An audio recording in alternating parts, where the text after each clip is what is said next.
Good evening. So we're still at our temporary man cave at my brother's house. Today we're doing day 4, our final, well not the final, our day 4 haul. And we were just talking and we think that we're going to do our complete haul on Wednesday the 12th. So that we have time to get home, relax a little bit, get back in the swing of things, and then my youngest has soccer tournaments this coming weekend. So Wednesday the 12th will be when we put up the final haul. But for today, we just wanted to show off what we got. We both got a little more than we thought we were gonna. We thought today was gonna be pretty sparse, and we were wrong.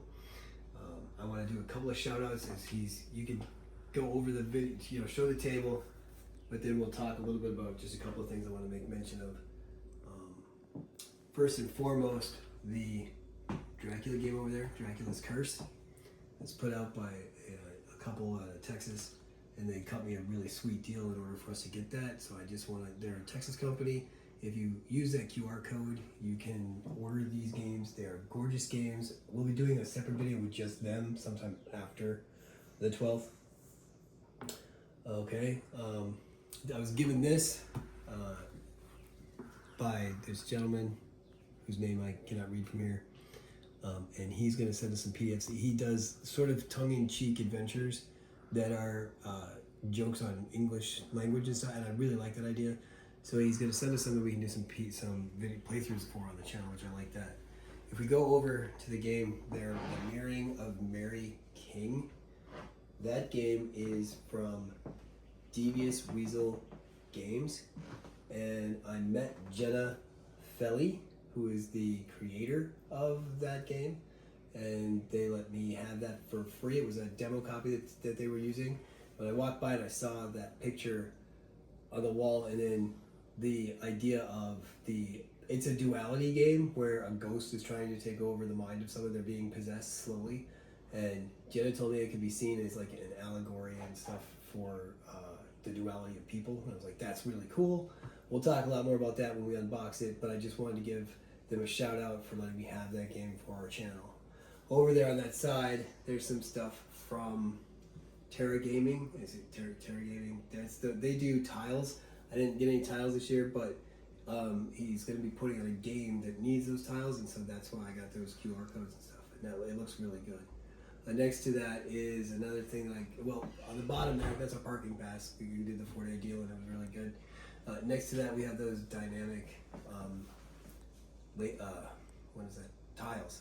Dyna tiles, and I'm going to talk about that in a later video too. That was really cool. Got a couple of free adventures, got a free comic book. OP gave out a whole, oops, that's not supposed to be there. OP gave me a whole little bag of free games, so we'll do an OP section. I got a new set of Chessex dice on the corner there. I'm going to... Not Chessex, Crystal Cast. You are correct, I'm sorry. It was Crystal Cast He's dice. been saying that all day. And they have their alternate shape dice. That's what that is. They're hybrids, they call them. So I'm like, that's cool.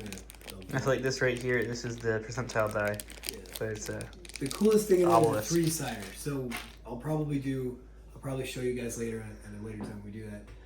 All right, today was just huge. We had so much fun. It was great. We started off standing in line for the Hero Quest stuff again. So, and then after that, we went and played a game. And this is the game that made me break my rule today. Our rule is we weren't going to spend any money. And once I spent money here, I started spending more money. But this was the first game we bought today. It's called Camp Grizzly. It's put out by Trick or Treat Studios. We were walking by and we saw this cool thing, and this guy was like, hey, who wants a demo? And so we were like, okay, sure, I'll sit down and demo. And when I saw what it was, there was this horror game. I immediately called Gabriel, who was in another part of we had just split up. And I was like, dude, you gotta come back. And we came back, we played a full scenario from the game, and it was amazing. It was so cool. And the guy explained it. He's like, this was made by these two guys like 10 years ago, and then they crowdfunded it. It got put together. There was a lot of mishandling from the production side of things, and then it disappeared. And Trick or Treat Games, he was telling me the story. Somebody knew somebody who knew somebody who knew somebody who happened to know somebody who knew one of these two. And so they brought the game back, and they're going to be doing a Kickstarter later this year. They said for a sequel to it. So, and not only will it be a sequel Kickstarter, but they're also going to they're looking into minis for making every character in the game a mini. And there's a lot of characters in the game, so it should be very cool and good.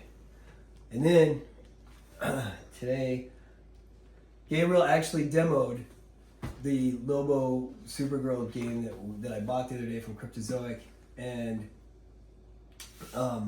they were clearing off the convention, and I said, hey, I'll buy that mat that you were using for the demo. And they gave me $10 off, so I was able to get the mat after all.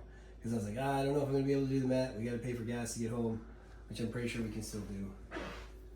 So yeah, this was the mat that I got. Then I got a couple new pins today.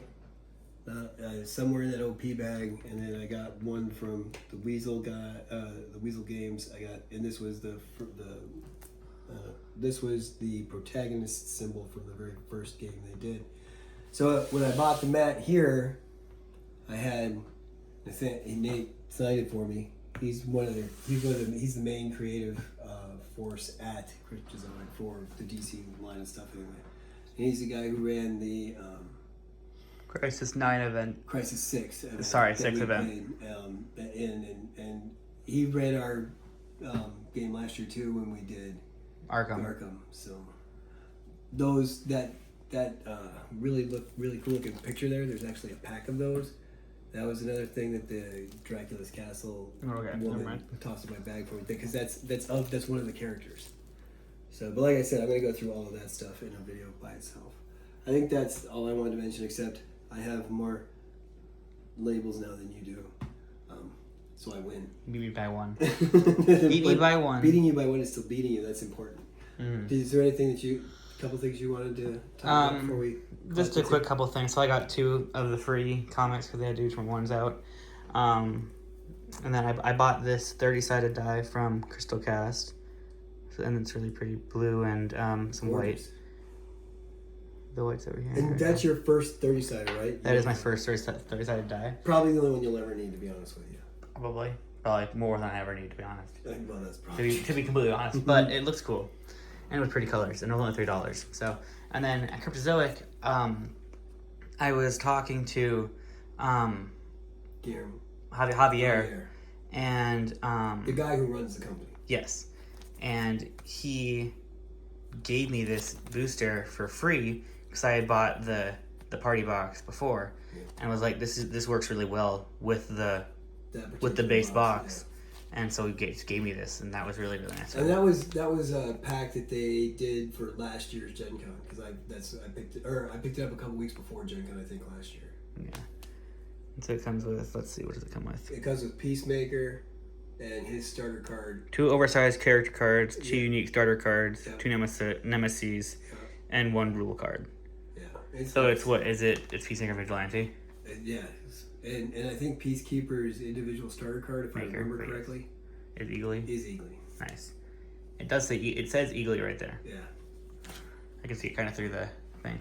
But so that's what we're going to call it. I will just quickly note again, we will tentatively, we are planning to do a full big live stream looking at all of what we got from Gen Con Wednesday the 12th. We'll tell stories. We'll talk about people. We'll talk about people that we saw at Gen Con. We'll talk about the stories. Best parts. Not the least good parts. There's no bad parts. There was never.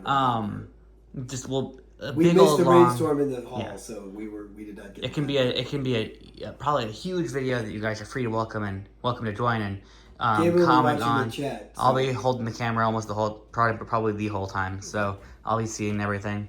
And we will update you with YouTube community posts as we get closer on when the timing of that will be. But Wednesday, August 12th is our current tentative idea. No, that's for the date. You're right. That's for our live stream for the final haul. But before that, we're probably going to be kicking out a video talking about what we think of Spider-Man, because now that Gen Con is over, we're going to go see it probably tomorrow.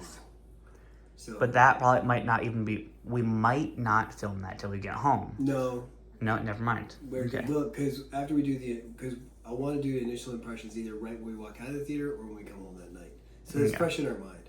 Yeah. Okay. That just makes more sense. You get a fresh perspective. I'm sure that there are already people out there ruining the movie, throwing spoilers all over the place, talking about either how great or how horrible it is. Since it's got a main character from male, it's probably not being considered horrible.